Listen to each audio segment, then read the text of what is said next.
आता बातमी आहे परभणीतनं. तिथे महापौरपदी ठाकरेंच्या सेनेचे सय्यद इक्बाल तर ठाकरेंच्या सेनेचे सय्यद इक्बाल यांचा परभणीच्या महापौरपदी विजय झालाय। तर महापौरपदी सय्यद इक्बाल हे परभणीच्या महापौरपदी त्यांचा विजय झालेला आहे। ठाकरेंच्या सेनेचे आहे सय्यद इक्बाल।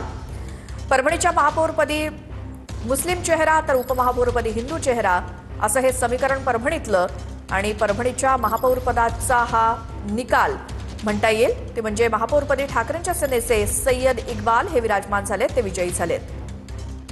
शिवसेना उद्धव बाळासाहेब ठाकरे पक्षाचे सय्यद इक्बाल हे परभणीचे महापौर असणार आहेत। परभणीमध्ये शिवसेना उद्धव बाळासाहेब ठाकरे आणि काँग्रेस अशी ही समीकरणं आहेत। त्यामुळे ठाकरे गटाचा महापौर तर काँग्रेसचा उपमहापौर। परभणीमधली आणखी माहिती आपण घेऊयात। आमचे प्रतिनिधी गजानन देशमुख आपल्या सोबत आहेत। गजानन, काय तिकडचे अपडेट महापौर उपमहापौर पदाचे?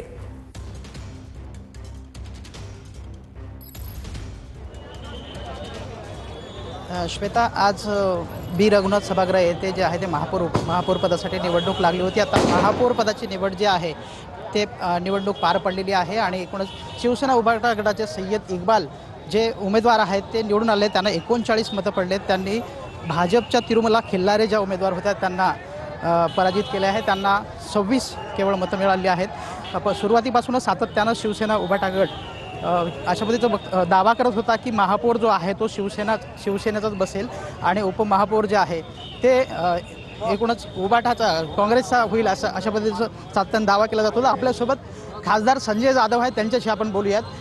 काय पहिली प्रतिक्रिया असेल? तुम्ही उद्धव ठाकरेंना महापौर दिलात महाराष्ट्रामध्ये, परभणीकरांनी टाकलेला विश्वास हा सार्थकी ठरवला गेला।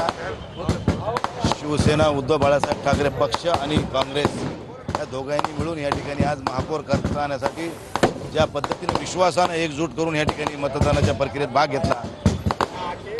चंद्रपूरची घटना ताजी असताना आमच्या मधला जो समन्वय होता, आमच्यातली जी वाक्यता होती ती कायम ठेवण्यामध्ये आम्ही यशस्वी राहिलो। कारण आमच्यातलं अंडरस्टँडिंग महत्त्वाची होती। बाहेर काय झालं याच्याशी आम्ही ठेवलं नाही, कारण आमची निवडणुकी पूर्व युती होती। त्यामुळे आम्ही या ठिकाणी सोबत राहिलोत आणि शेवटपर्यंत आम्ही सोबत राहिलोत। उलटा आम्हाला एका अपक्षाने आणि राष्ट्रवादीच्या एका सदस्याने आम्हाला या ठिकाणी मदत केली आणि आमचा या ठिकाणी जवळजवळ 26 विरुद्ध 39 मतांनी विजय झालाय। हे मी परभणीकरांसाठी अर्पण करतो। परभणी दाखवलेला विश्वास हा सार्थकी ठरवून आम्ही ह्यांना भविष्यामध्ये चांगलं काम करून दाखवण्याचं या ठिकाणी आश्वासित करतो। जो दावा केला होता तो तुम्ही मोडीत काढलाय। आता त्यांच्याजवळ बहुमत नव्हतं, दावा करायला काय लागते? कोणी दावा करू शकते? अपक्ष म्हणू शकते मी महापौर होणार।